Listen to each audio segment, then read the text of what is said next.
Po mga kalingin natin, so isang pulso po ang natagpuan natin. Sobrang laki na po niya. Dati-rati dito nanirahan po yung magpamilyang ito sa kanyang likuran. Sila mismo ang nagturo sa amin. Grabe daw yung pamiminsala ng mga duwende na nakatira dyan. Yung bahay daw nila, dirito sa una, ang yung balay. O diri napita. Pakita ko sa inyo guys ha. So diya sila, doon lang yung kabalayan. Kaning yuta apod, ilahapon ng yuta. Sa kanila din yung lupa. Ang problema lang is laging nagkakasakit yung mga anak. Kaya lumipat po sila sa medyo distansya lang dito. Talagang na-abandon na po yung lupa dito dahil sobrang creepy kapag alas 5 ng hapon, alas 12 ng gabi, yung mga anak niya parang may nakikipaglaro, may kinakausap.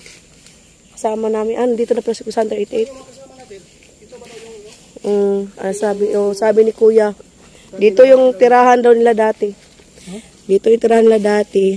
Hanggang ngayon daw, pati daw yung mga kabahayan doon, kabahayan doon, inaamok pa rin ng mga duwende. Dati-rati daw, isang puno lang daw ito ng kawayan, tapos biglang ganito nakalaki.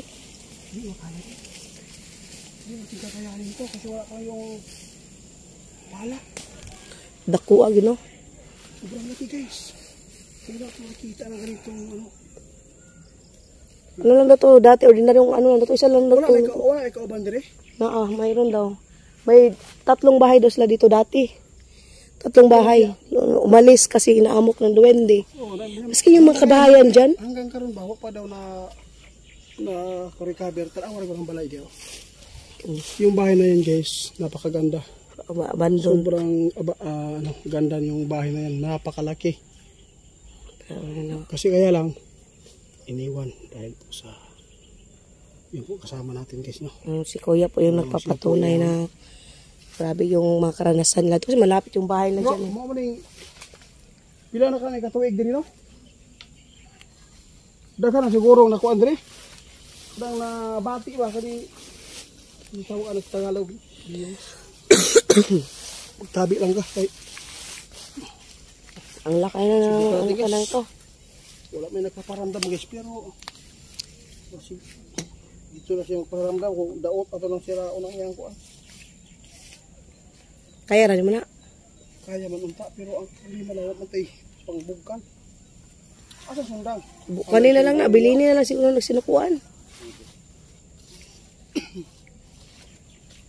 Asa tong isang sundang kasi madaot.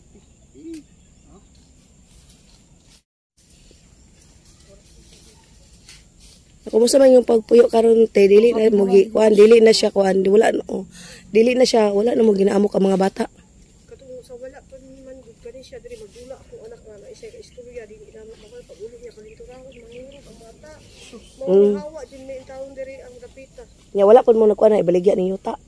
Murag kung action mi baligya ang yuta, kuan man miniglag isa mamatay ako ang sakit mi. Amo na lang jud may balag na abandon na dili na mo. Ito lang masasabi ko dito, Vivos. Kasi wala tayo gamit. Kausapin natin lang muna to. Kung hindi nila titigilan yung normal na kalagayan po ng nabati nila dito, ipagpatuloy ko pagsisira dito. Kung dako kayo makaya niyo. Hindi man makaya rin lang ni. Dapat ay pala. Bigyan natin ng chance. Ikaw. Magbago. Sabihin ko lang kay kaibigan ninyo na hindi ko ipinagpatuloy yung malaking puso dito na sobrang laki. Pila naman ikatuig ninyo diri bilin kuanante na biyaan. Kuan sa ako at ingon sa among lulo dugay nani kay sa ilang amo pa man iyang kasi maka-okay tag kubra diri ba? Sa among lulo. May kubra ni.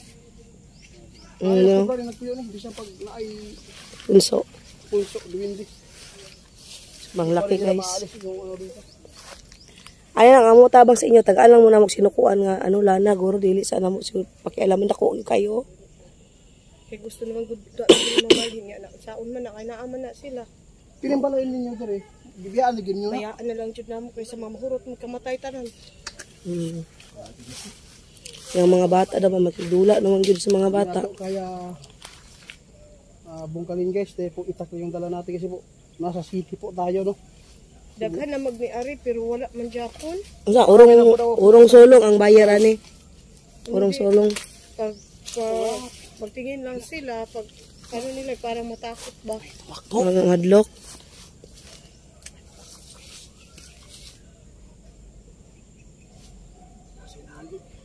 Ya, salamat kayo sa imong pagpatuntulan sa mga amo lang sa mga balikon. Kay grabe na ilang pansa mo. Antod karon bili na muna mo kuan, sinukuan. Hapon na po tayo. Ay, ko ba, nidagan diri nga gamay. Naiduwindi gyud. Kita Ano niyo mo? ako itom.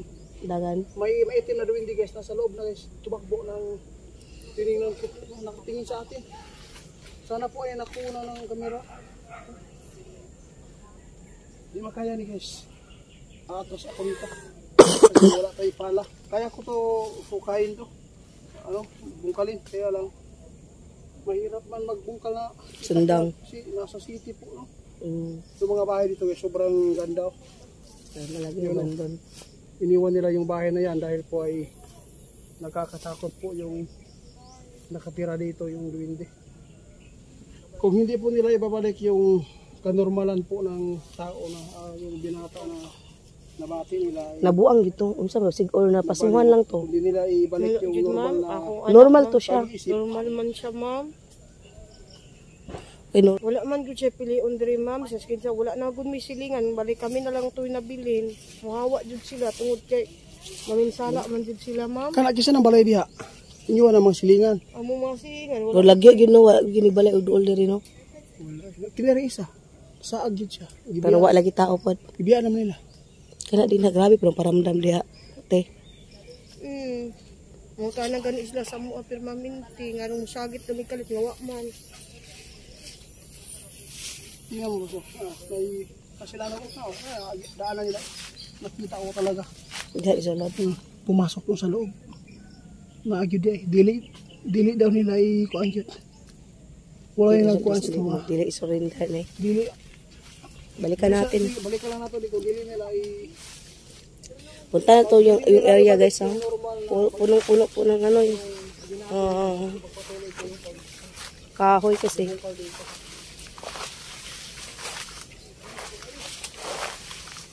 Dahan balik punso adarete.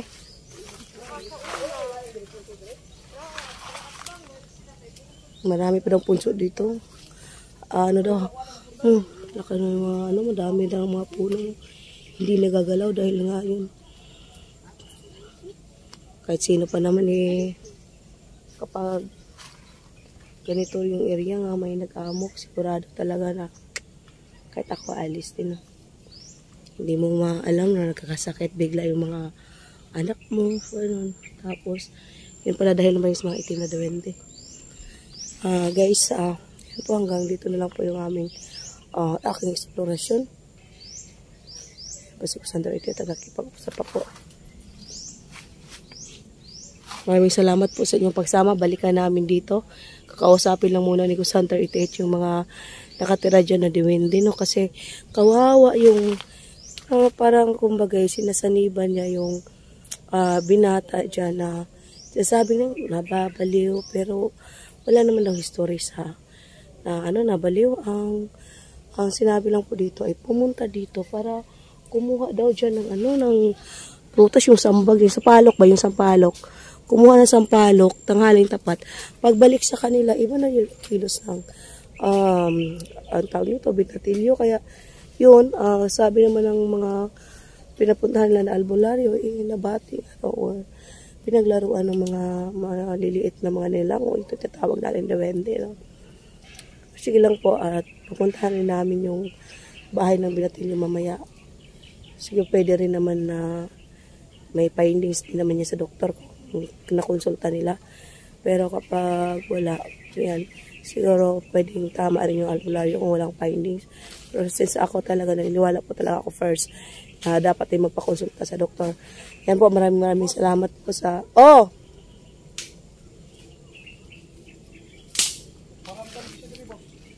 Galagi yun. Anak yun na siya din ha. Ayan, baka nagalit na yung mga nilalang dyan na. Balikan nyo na to. Kamatay dala pala. Ayan guys, maraming salamat po sa inyong pagsuporta. Abangan ninyo yung pagbabalik ni Kusantar Itiit dito. Baka hindi na ako makasama, no? Kasi malayo yung area. Kakatapos ang lakay talaga niyan. Hindi po talaga basta-basta po yan.